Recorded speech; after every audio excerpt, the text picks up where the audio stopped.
Yeah, remember that कि today we are going to discuss what today we are going to discuss ballot ballot के ऊपर हम लोग test कराएंगे, means oral test होगा। और जैसा कि पहले की तरह जो लेक्चर दिया जाता था वो चीजें होंगी। इसके अलावा जो है अगर आप देखेंगे तो हम लोग आ, आपको ड्रामेटिक मोनोलॉग और मोनोलॉग को भी लेकर के ड्रामेटिक लिरिक को भी बात करेंगे। तो इसका मतलब आज की क्लास में हम लोग तीन टॉपिक पर बात करेंगे। एक तो ड्रामेटिक लिरिक, दूसरा ड्रामेटिक मोनोलॉग, और जो तीसरा बात करेंगे बैलेट को लेकर के बात करेंगे। एक सबसे इम्पोर्टेंट चीज ये है कि जो बैलेट है, रिमेंबर दैट कि like epic it is an objective form of poetry. जैसा एपिक का जो कहा गया कि epic is a long narrative story in words, it's an objective form of poetry.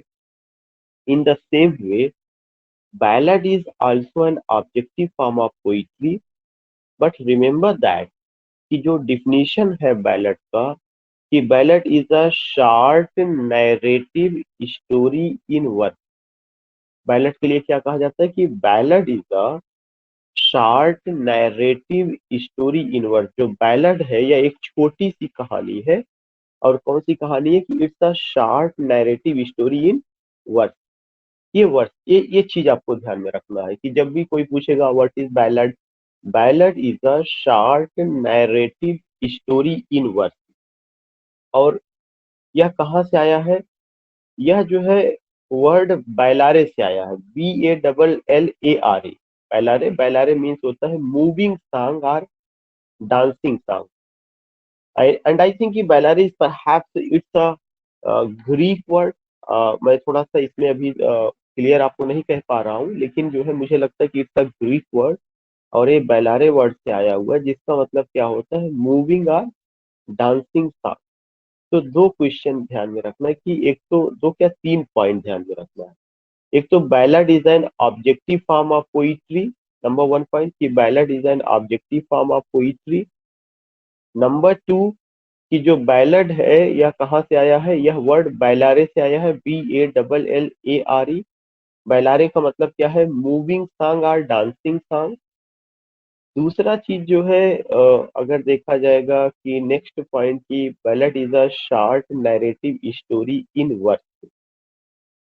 तीसरा एक और इम्पोर्टेंट क्वेश्चन बनता है कि बैलड जो है यह सबसे ओल्डेस्ट फॉर्म ऑफ पोइट्री रहा, या ओल्डेस्ट फॉर्म ऑफ पोयम, या oldest form of poetry.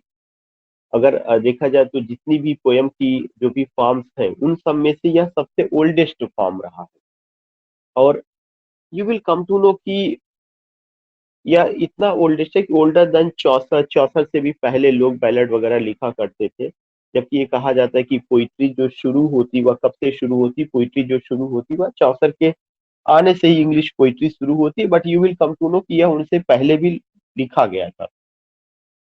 And remember that कि इसका जो ग्रोथ है वह नेटिव ग्रोथ है, NATIV। नेटिव ग्रोथ का सीधा मतलब ये होता है कि ये अपनी मिट्टी से ही उपजा हुआ है, या वहाँ के जो फॉक कल्चर है, जो फॉक ट्रेडिशन है, उसको लेकर के इसमें बात की जाती है।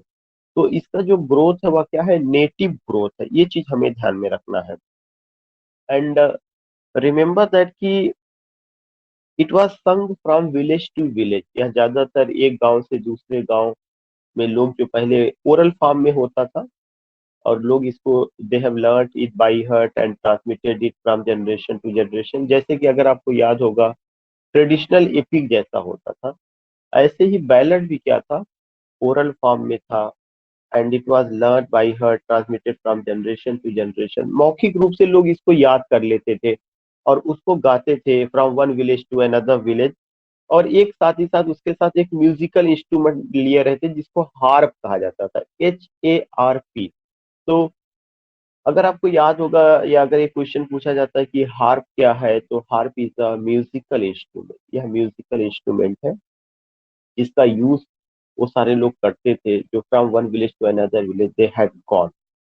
सो रिमेम्बर दैट कि एक तो इसका नेटिव ग्रोथ है। नेटिव ग्रोथ का मतलब कि फॉक कल्चर, फॉक ट्रेडिशन, या किसी गांव को अगर आप देखेंगे कि वहाँ का जो इंसिडेंट है या लोकल स्तर पे जो कोई घटना है उसको लेकर के कोई गीत ओरल फॉर्म में बना, लोगों ने उसको रख लिया और from one place to another place, from village to village, moving condition में वो गाते हुए जाते थे। और ये जब भी गाया गया तो क्या होता था कि एक ग्रुप ऑफ सिंगर होता था, कोई एक आदमी नहीं गाता था, हो सकता है एक से अधिक 4-5 लोग रहे हों। और अक्सर करके आप ये देखेंगे कि इंडियन ट्रेडिशन में भी ये काफी ज्यादा जो है रहा था। और अगर इंडियन ट्रेडिशन में देखेंगे कि those who are living in western UP, not western UP बल्कि बुंदेलखंड का जो एरिया है, उस बुंदेलखंड के एरिया में एक वर्ड आता था कि आल्हा होता था। आल्हा और उदल दो कैरेक्टर है जो लेजेंडरी कैरेक्टर है, जिनके जिनकी वीरता को, हीरोइज्म को लेकर के बहुत सारे सॉन्ग्स यू फाइंड। तो इन दिस वे जो आपका आल्हा है इन हिंदी, दैट इज बैलेड। और हमेशा जो है बैलेड हीरोइक टोन में रहा था, ज्यादातर you will come to know कि यह कौन सा हीरोइक टोन में रहा है। तो एक तो ये जो है नेटिव ग्रोथ है, नेटिव ग्रोथ का मतलब फॉक कल्चर, फॉक ट्रेडिशन। दूसरा चीज ओरल फॉर्म में होता था। तीसरा पॉइंट कि यह मूविंग या डांसिंग सॉन्ग है। चौथा पॉइंट की ग्रुप ऑफ सिंगर्स होते हैं। पांचवा पॉइंट की it was sung from village to village by moving a group of singers, they moved from village to another village जाते थे। और उसके साथ ही साथ क्या होता है, there was a accompaniment of harp. Harp एक म्यूजिकल इंस्ट्रूमेंट है, HARP। उसी हार्प को फिडल भी कहा जाता है, FIDDLE। हार्प या फिडल वो चीज होता है ना, अगर आप देखेंगे कि ऐसे तश्तरी नुमा होता था, उसको लोग वो करते हुए बजाते हुए जाते थे। स्पेशली जो एक तरह से आप कह सकते हैं कि जो बैंड ऑफ म्यूजिशियन होते हैं, बैंड ऑफ म्यूजिशियन भी हार्प का यूज करते हैं। अ, अगर आप देखेंगे उनका वो एक फिडल होता है, उसको ऐसे यूज करके उससे एक अजीबोगरीब म्यूजिक निकलती है, तो उसका वो यूज करते थे। और जो उस समय इसको गाते थे फ्रॉम विलेज टू विलेज, उनका गाने का पर्पस ये होता था, when they used to sing such type of song ballad, they got money, या यही गीत ही उनकी जो है अर्निंग का साधन था, उनकी लाइवलीहुड का साधन था। Again I would like to tell you कि जो बैलड है objective form of poetry. Number one क्या है, यह ऑब्जेक्टिव फॉर्म ऑफ पोइट्री है। नंबर टू, जो बैलड है यह नेटिव ग्रोथ है। Number third, it's a short story in verse, not long story. Long story आ जाएगा तब क्या हो जाएगा, आपका एपिक हो जाएगा। इसके लिए कहा जा रहा है it's short story in work. और ये नेटिव ग्रोथ है, folk culture, folk tradition, oral form में होता था। मूविंग और डांसिंग सॉन्ग है। ग्रुप ऑफ सिंगर्स होते थे, they moved from village to another village. और वो जो है क्या करते थे, उसको गाते थे। और किसका यूज करते थे, फिडल का यूज करते थे या हार्प का। तो फिडल या हार्प क्या होता है, म्यूजिकल इंस्ट्रूमेंट होता है। फिडल या हार्प म्यूजिकल इंस्ट्रूमेंट होता है। तो इस तरह से आप देखेंगे। And you will come to know कि ये ओल्डेस्ट फॉर्म है किसका, जो इंग्लिश वर्स फॉर्म है, वो सारा English English form of poem जो रहा, चाहे लिरिक हो चाहे सोनेट हो, उन सब में सबसे ये ओल्डेस्ट है एंड ओल्डर देन चौसर है। और बैलेड में हमेशा हीरोइज्म को लेकर के बात की गई। इसका मतलब है कि यहाँ पर भी सीरियस सब्जेक्ट मैटर होता था, एलिवेटेड थॉट होता था, लेकिन हीरोइज्म का टोन होता था, टोन जो होता था वो हीरोइज्म का होता था। तो in this way you come to know about this form of the poem. एक बिशप पर्सी करके एक राइटर है, BISHOP, बिशप पर्सी का एक कलेक्शन ऑफ बैलड है जिसका नाम है रिलीक्स ऑफ एंशिएंट इंग्लिश पोइट्री। ये 1765 में आया है। ये चीज पूछा जा चुका है कि बिशप पर्सी एक है, और बिशप पर्सी का क्या है, बिशप पर्सी का है reliques, RELIQUES, reliques of ancient English poetry. Bishop Percy का reliques, RELIQUES, reliques of ancient English poetry, एक इसका बिशप पर्सी का है। और you will come to know कि एक बैलेट का अपना एक, आप कह सकते हैं कि उसका एक स्ट्रक्चर होता है। ज्यादातर कॉमन तौर पे अगर आप देखेंगे कि बैलेट का जैसे सोनेट का एक स्ट्रक्चर होता है कि 14 लाइन होती है, उसको ऑक्टेव में, सेस्टेट में पेट्रार्च ने बांटा था, फिर शेक्सपियर के सोनेट में 3 क्वार्टेंस और एक कपलेट। ऐसे ही कुछ स्ट्रक्चर, वहाँ लाइन तो डिसाइड नहीं है, लेकिन उस स्ट्रक्चर में एक पॉइंट ये होता है कि बैलेट हमेशा क्वेश्चनिंग आंसरिंग फॉर्म में होता है। कौन से फॉर्म में होता है? Questioning answering. क्वेश्चन वहां पे किया जाएगा और फिर जवाब दिया जाएगा। अगर आपको याद होगा कि you all have read La Belle Dame sans Merci, आपने पढ़ा है, that's a ballad of John Keats. उसमें जो है नाइट से क्वेश्चन पूछा जाता है, O knight what an ail दी, एक लाइन आती है, ओ नाइट, नाइट को एड्रेस करते हैं, what an ail the, L का मतलब दुख का, आपके सैडनेस का, आपके पीले पड़ने का, आपके दुख का कारण क्या है, ये चीज वहां पे देखा जाता है, O knight what an ail thee. So what I want to tell you, whenever you talk about ballad, जब आप बैलेट को लेकर के बात करते हैं या इस पूरे सिस्टम का हिस्सा बनते हैं, तो कुछ पॉइंट्स है जो ध्यान में रखना चाहिए। इसका एक स्ट्रक्चर है, स्ट्रक्चर में क्या है, क्वाट्रेन स्टैंजा फॉर्म दूसरा पॉइंट है कि क्वाट्रेन स्टैंजा फॉर्म 4 लाइन का स्टैंजा बनता है। एक और क्या पॉइंट मैंने बताया, क्वेश्चनिंग और आंसरिंग होगा, यह एक पॉइंट है। क्वाट्रेन स्टैंजा फॉर्म आपका दूसरा पॉइंट है। राइम पैटर्न ज्यादातर ABCB, ABCB, ये राइम पैटर्न होता है। उसके बाद आप ये देखेंगे कि ज्यादातर बैलड में मेडिवल सेटिंग को लेकर के बात है। मेडिवल सेटिंग, मिडिल एजेस का जो पीरियड है, वैसा कैरेक्टर्स, वैसा theme. Specially you can see La Belle Dame sans Merci, the Rime of the Ancient Mariner भी एक बैलड ही रहा है, जो यष्टि कॉलेज का था। तो उन सबको आप लेके देखेंगे कि यष्टि कॉलेज का rhyme of the Ancient mariner, या जो है आपका जॉन कीट्स का ला बिली डेम सांस मर्सी, इन सबको देखेंगे तो उनका स्ट्रक्चर जो रहा वो यही रहा है। नेक्स्ट पॉइंट जो आपको बताना है कि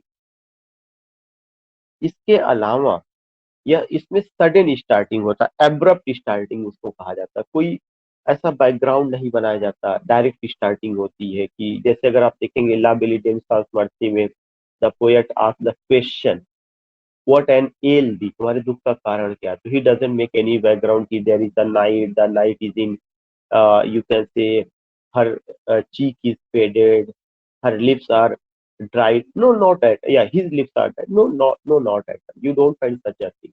What do you find कि बहुत सिंपल वे में ये होता है कि इसमें एब्रप्ट स्टार्टिंग होता है, ABRUPT, abrupt starting. Abrupt starting का मतलब है कि सडन स्टार्टिंग, सडन स्टार्टिंग आप देखते हैं, एब्रप्ट स्टार्टिंग। अब उसके बाद एक और चीज होता है, अ, किसी भी चीज को एक इंट्रोडक्शन फॉर्म में बताने की कोशिश की जाती है। क्वेश्चन और आंसर मैंने आपको बता ही दिया कि उसका स्ट्रक्चर है, और क्वाट्रेन स्टैंजा फॉर्म होता है। ज्यादातर ये देखा गया कि राइम पैटर्न ABCB रहा है। एक कलेक्शन ऑफ बैलेट था जो मैंने बताया कि बिशप पर्सिस का release of ancient English poetry. दूसरा चीज है कि बैलेट को अगर उसके टाइप्स को देखा जाए तो दो तरह का टाइप्स है। एक तो बैलेट का जो टाइप्स है वह कौन सा है, वह आपका ओरल बैलेट है, या आप कह सकते हैं कि फॉक बैलेट या ट्रेडिशनल बैलेट।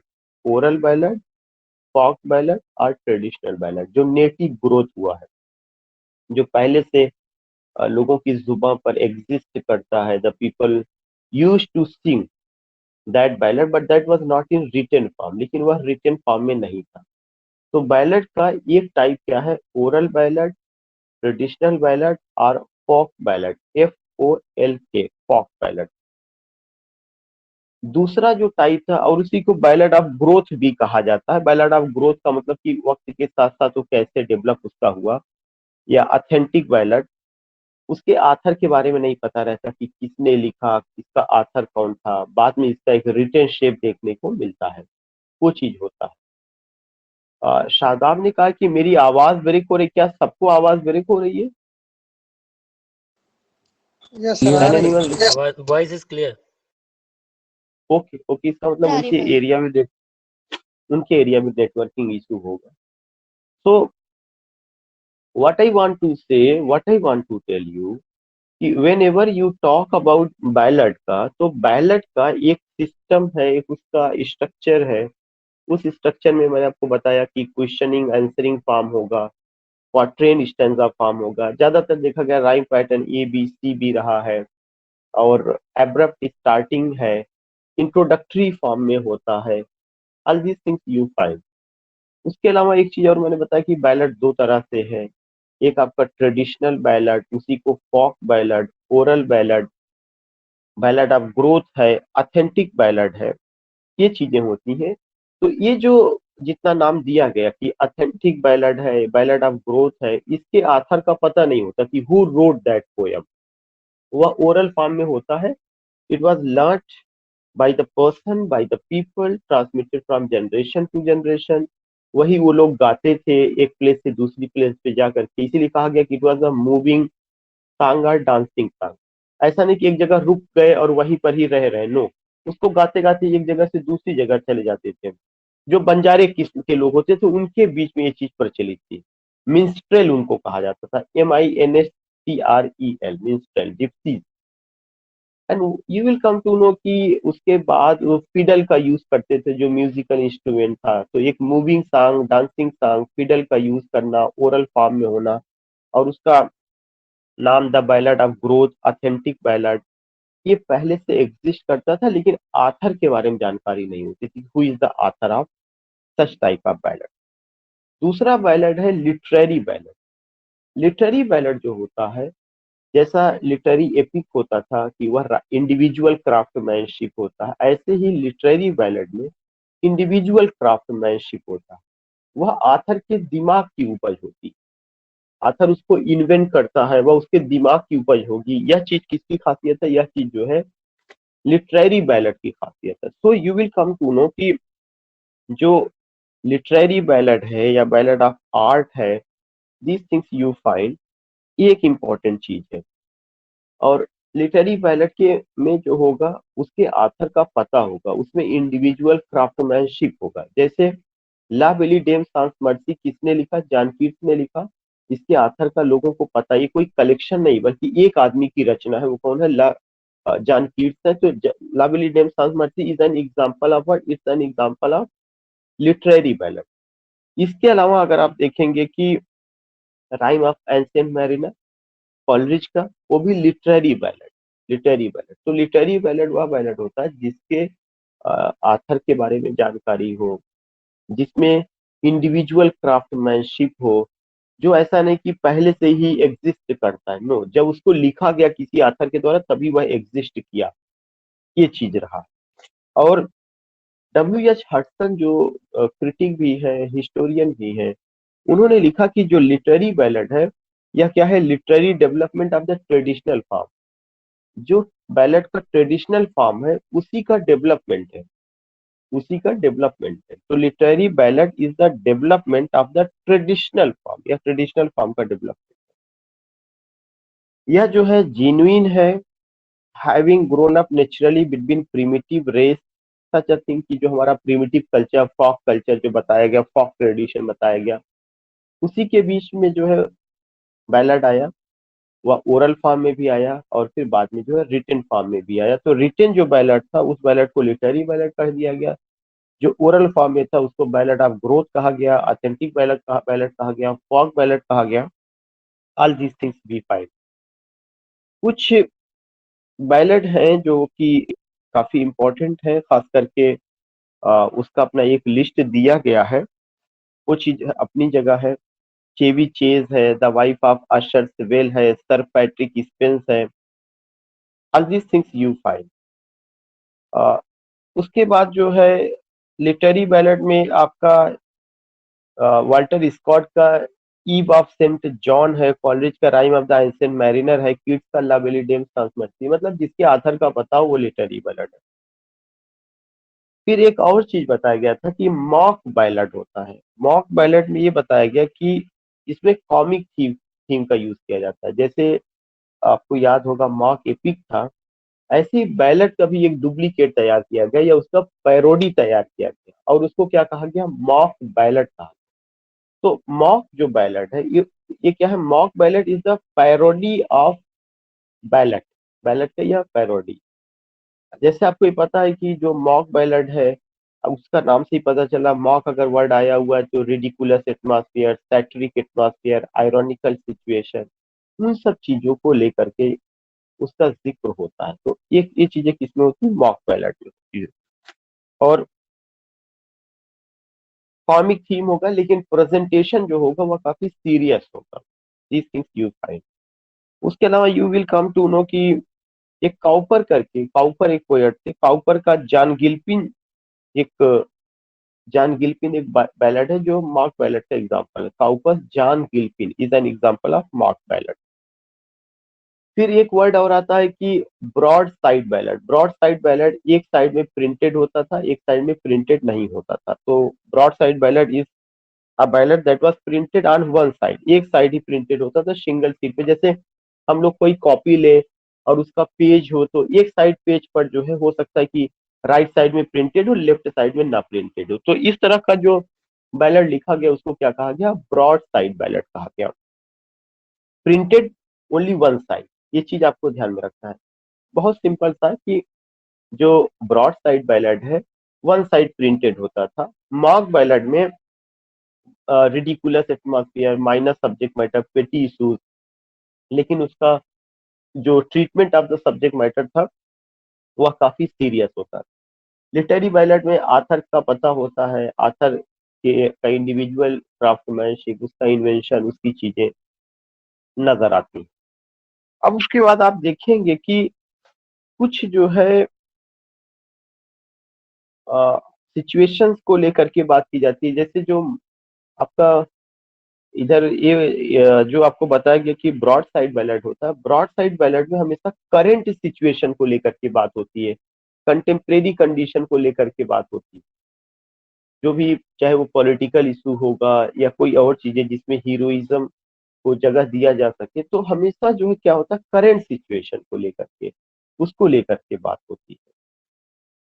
और कुछ एग्जांपल्स दिए गए हैं, जैसे टॉमस पर्सी का reliques of ancient English poetry है, फ्रांसिस जे चाइल्ड का English and Scottish popular ballad है, बर्ट्रांड एच ब्रॉन्सन का the traditional tunes of the child ballad. ये सब कलेक्शन ऑफ बैलड है, जो बैलड ओरल फॉर्म में था उसी को इन लोगों ने कलेक्ट किया हुआ है।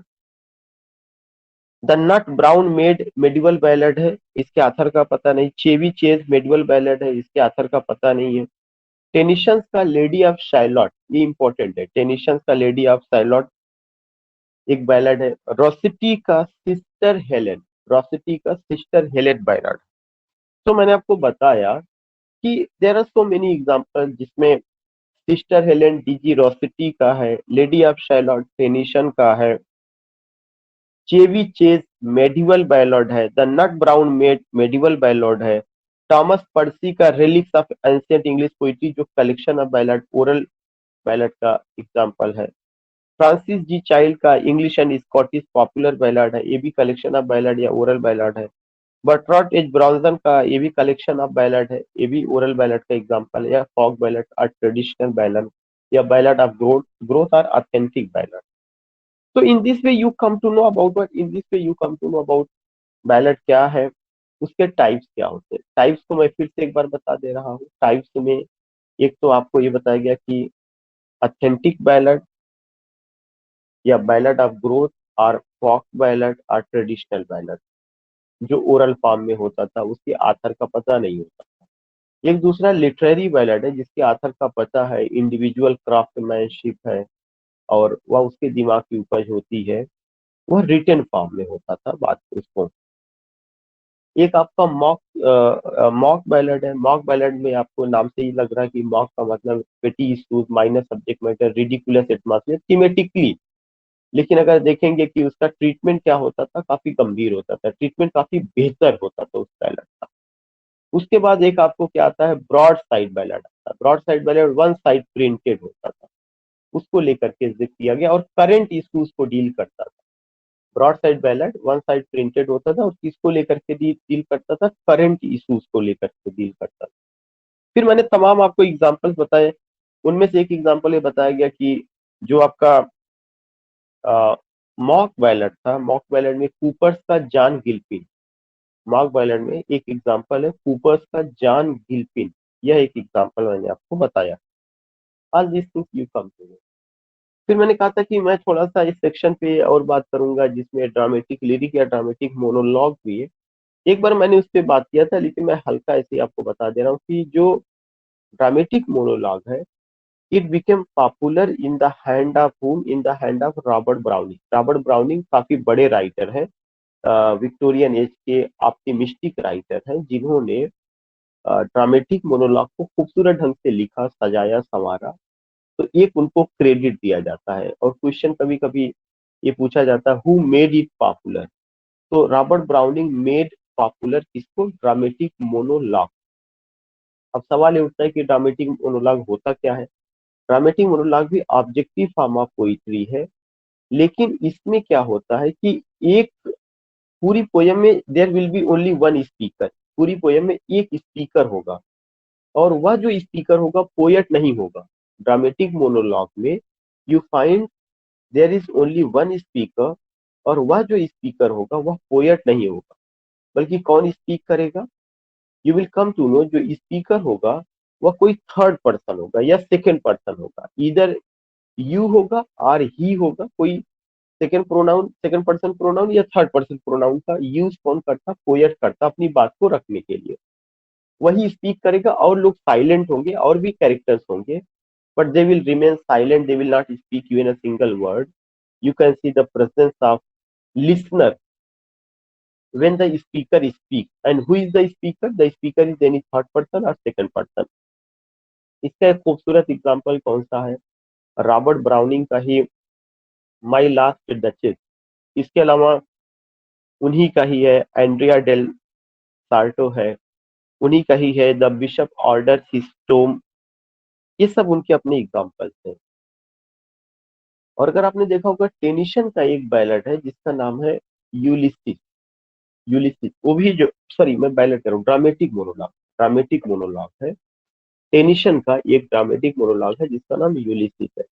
तो in this way you will come to know कि dramatic monologue is an objective form of poetry. यहाँ पे आपको दो शब्द ध्यान में रखना है, मोनोलॉग, मोनो माने single, log speaker, only one speaker who speaks throughout the poem. अब सवाल उठता है कि जब वह स्पीकिंग करता है तो क्या करता है, जब वह स्पीक करता है तो then you come to know about the personality of the speaker, the speaker who speak, the speaker who say something. You come to know about his personality, and you come to know what, you come to know that ballad is what, ballad is the revelation of the psyche of the character। यह जो character जो speak करता है, यह उसकी psyche का खुलासा या उसकी साइकी के बारे में बात करता है। साइकी उसकी मनोदशा, वो क्या सोच रहा है, उसके दिल में क्या चल रहा है, उसके दिमाग में क्या चल रहा है।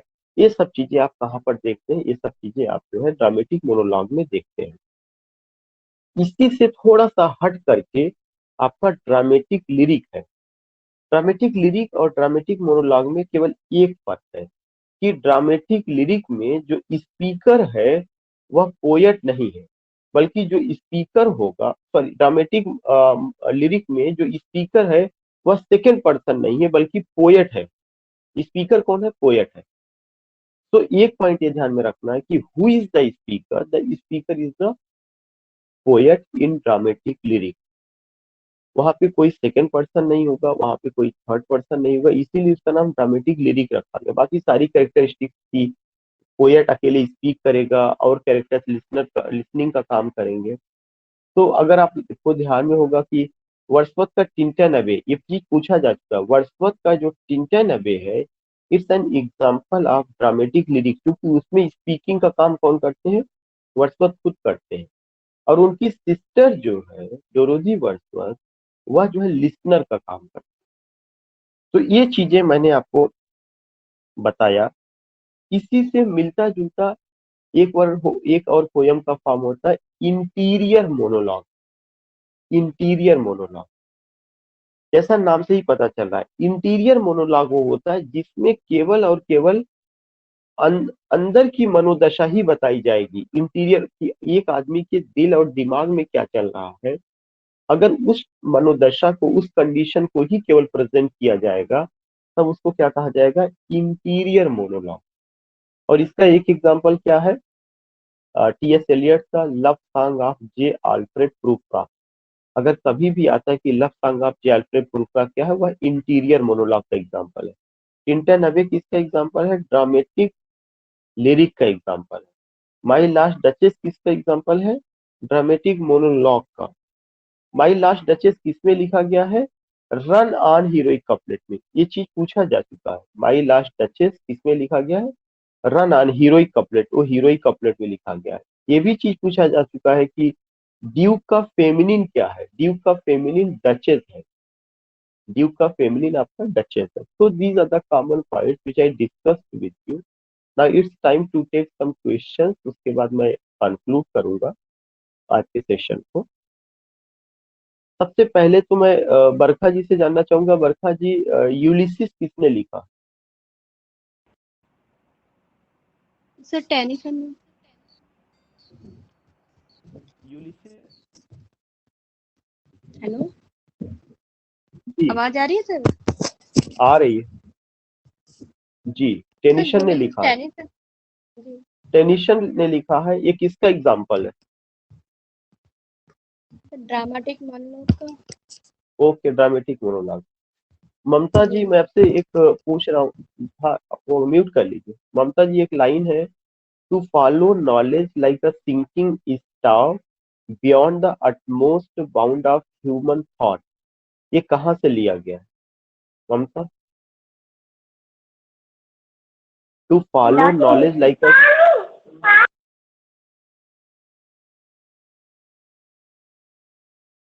वर्तिका, ये लाइन कहाँ से लिया गया है?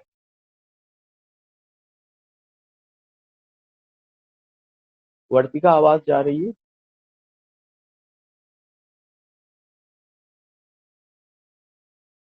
रकीम, क्या आवाज मेरी यस क्लियर सर। है? बताइए। To follow knowledge like a sinking star beyond the utmost bound of human thought, ये लाइन कहाँ से लिया गया है?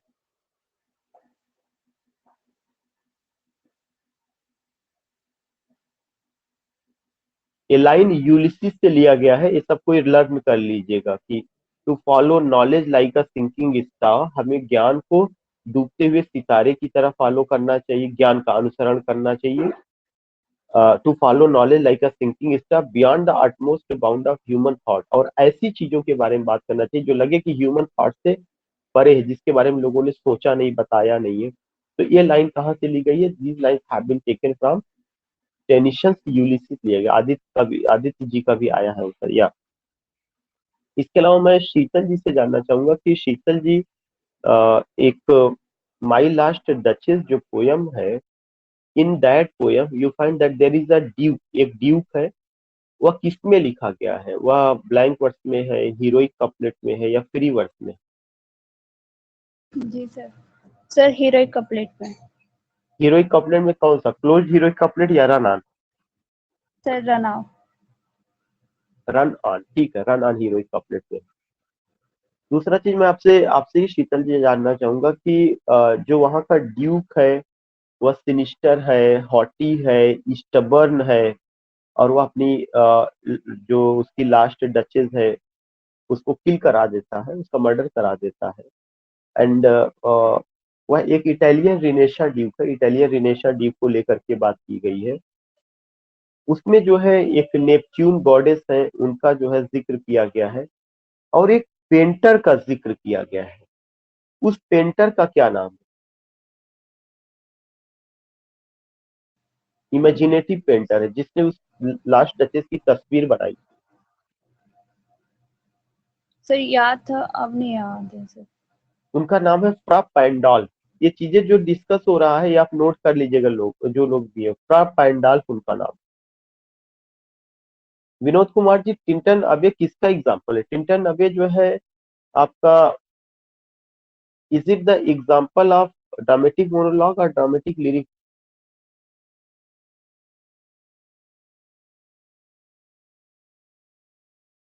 विनोद जी की आवाज हाँ प्रॉब्लम उनके यहाँ। Surabhi yes sir. किसका एग्जाम्पल है? टिंटन है वे सर। हाँ dramatic lyrics sir. Dramatic lyric में होता क्या है?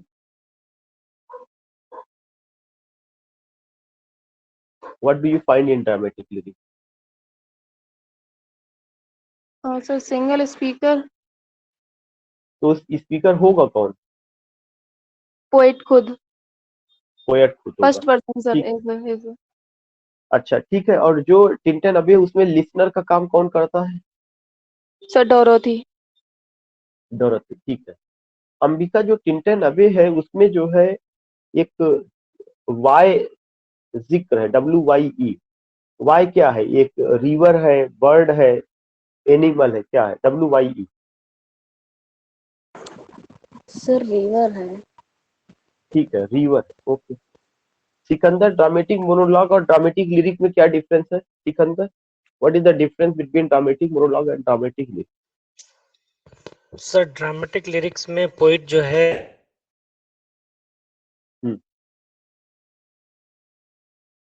कि ड्रामेटिक मोनोलॉग में सर खुद मतलब ना करके स्पीकिंग किसी तीसरे पर्सन यानी यू एंड इस तरीके से सर वो डिफाइन करता है। जैसे माय लास्ट डचेस है सर। ठीक है, इसमें पोइट ने खुद नहीं बल्कि किसी थर्ड पर्सन से स्पीकिंग कराई है सर। ठीक है, ठीक। ओके, और ड्रामेटिक लिरिक में खुद ही वो स्पीकर होगा। उषा मैडम, मैं ये जानना चाहता हूँ आपसे कि जब हम ड्रामेटिक लिरिक की बात करते हैं तो ड्रामेटिक लिरिक के एक अच्छे राइटर में जॉन डन को भी शामिल किया जाता है। जॉन डन किस स्कूल ऑफ पोइट्री से बिलोंग करते हैं? Sir metaphysical. मेटाफिजिकल। जो मेटाफिजिक्स शब्द है इसको सबसे पहले किसने इंट्रोड्यूस किया था?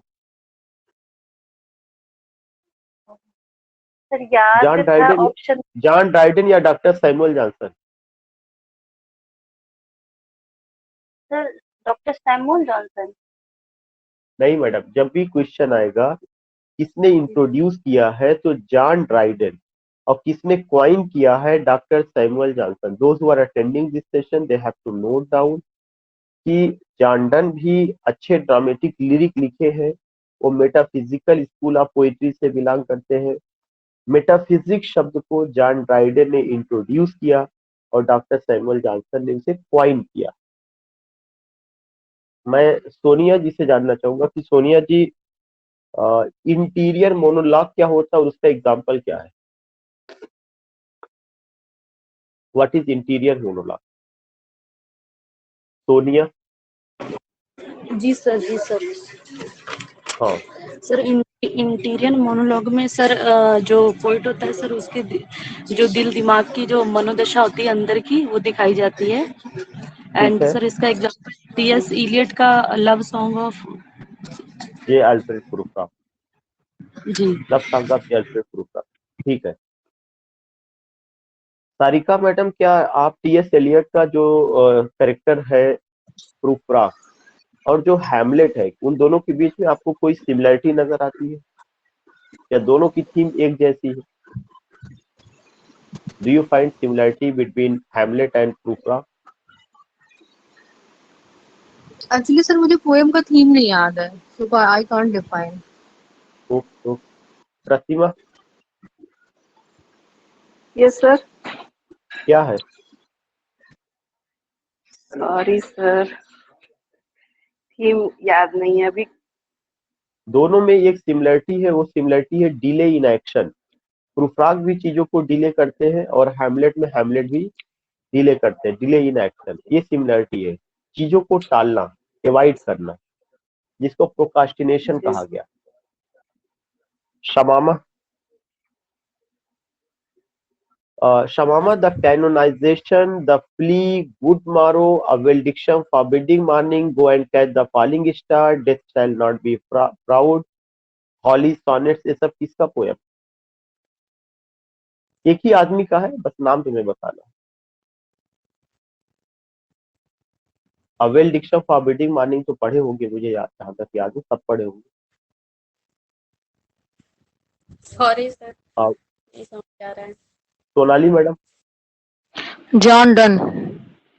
जॉन डन की पोयम है। पोयम का नाम मैं फिर से रिपीट कर दे रहा हूँ, the plea, canonization, good morrow, go and catch the falling star, this shall not be proud, holy sonnet, और भी उनकी पोयम्स रही है। ये उनका पोयम रहा। ठीक है, मैं जय सिंह जी से जानना चाहूंगा कि जय सिंह भाई, एक माई लास्ट डचेस है, एंडिया डेल सार्टो है, the bishop orders his tomb, ये सब किसकी पोयम? जय सिंह जी, आवाज जा रही है? सर्वेश जी,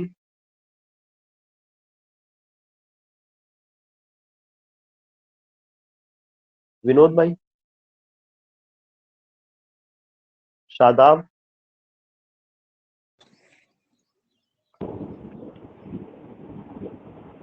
से ब्राउनिंग की।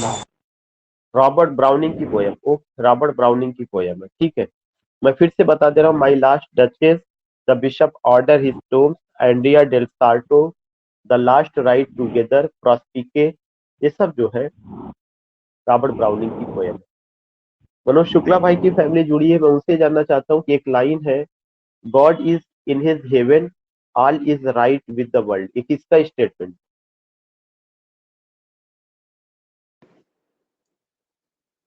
ईश्वर स्वर्ग में है, दुनिया में सब कुछ सही चल रहा है। Sir option. Robert Browning and Tennyson. Sir Robert Browning. ठीक है, ये स्टेटमेंट किसका? रॉबर्ट ब्राउनिंग का है, God is in his heaven, all is right with the world. Aditya भाई जुड़े हुए, आदित्य भाई मैं जानना चाहता हूँ ये किसका स्टेटमेंट है? God is not in his heaven and all is not right with the world. Aditya भाई, जहां आपका नाम लिखा है वहीं पे माइक का सिंबल बना, यू कैन अनम्यूट।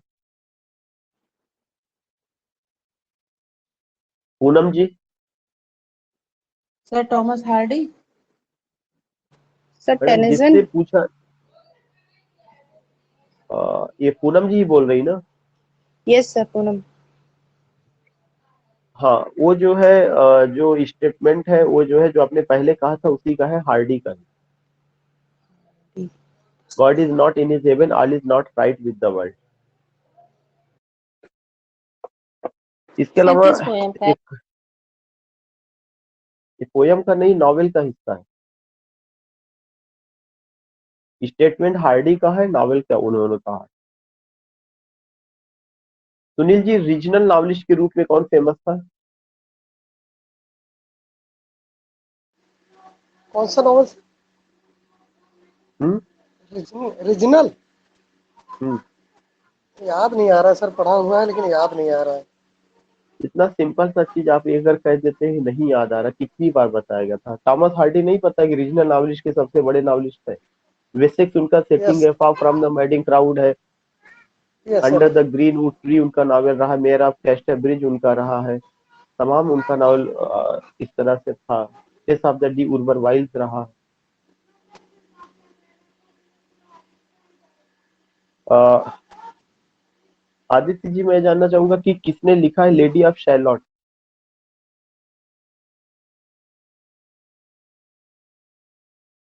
जय सिंह जी,